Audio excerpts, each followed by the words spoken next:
Today I'm in the Davis Mountains with my expert wildlife guide, Bubba. If Bubba looks familiar, there's a reason. He's my older brother. So we're out in the Davis Mountains of Texas right now, and we got the camo on in case we see some wildlife later on today that we can spot and stalk and try to get closer to them. But if we don't see any wildlife, it's okay because we got plenty of good scenery around to enjoy. You ready to ride? Let's go. The Davis Mountains are a range of peaks located in far west Texas.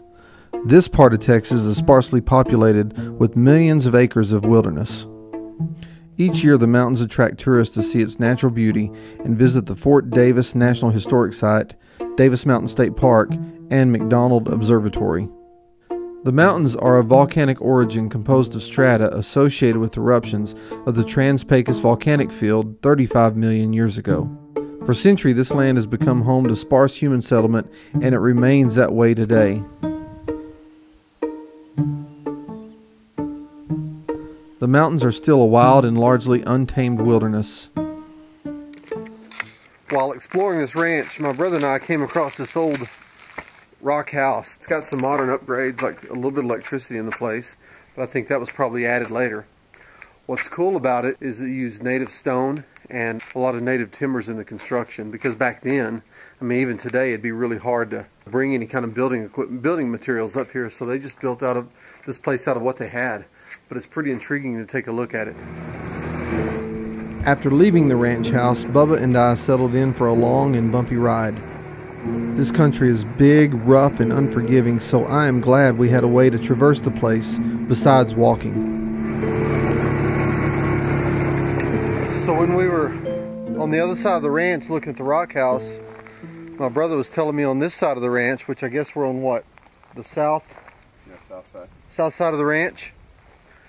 He told me about some Indian rock art over here, and of course we had to come see it. We haven't walked down yet. It's right on the edge of this creek. But before we went down, he was telling me this area here used to be a line shack. And a line shack was a shack out on the range where cowboys would stay when they were checking cattle. So they'd go pasture to pasture. And there's an old bed frame here, and Bubba was telling me a little bit about it. Yeah, this bed frame supposedly is from the old frontier fort, Fort Davis. Because at Fort Davis they have the same type of bed frame there in their housing units. So yeah, if that's the case, this is a pretty neat find here. That is cool. So you want to go down and check out the rock art? Yeah, let's go. Let's go.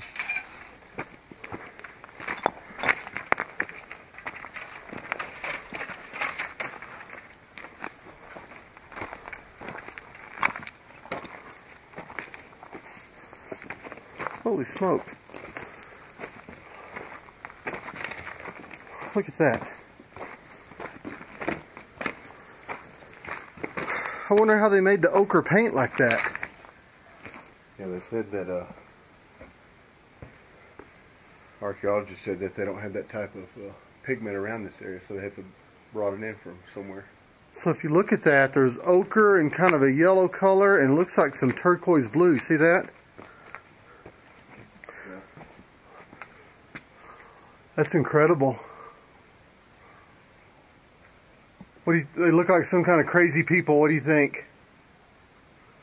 Yeah, some maybe alien beings. Who knows? So what do you know about them? They were put here by a hunter-gatherer tribe during the Livermore phase. I think it was from anywhere from 500 to 1500 AD. And they're 17 foot tall at the tallest, and supposed to be the tallest Indian paintings in the state of Texas. What was your first impression of them when you saw them? I was really impressed, just the height of them and the color, and they've actually lasted this long. Yeah, when you know they've got them hidden kind of in this little bit of a grotto here. Well, if you notice here, this overhead structure actually fell down at some point, and that exposed it to more elements.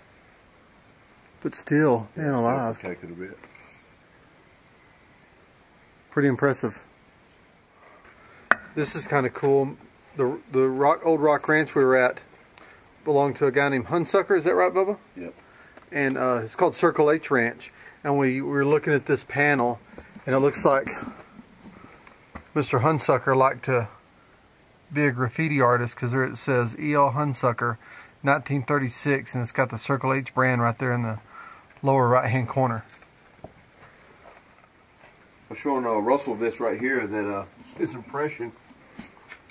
That's actually where they used to grind items. I don't know if it was grinding the pigments for the paintings, or maybe they stayed here a while and they ground grain here, but you can clearly see where it's been just over time, just ground down.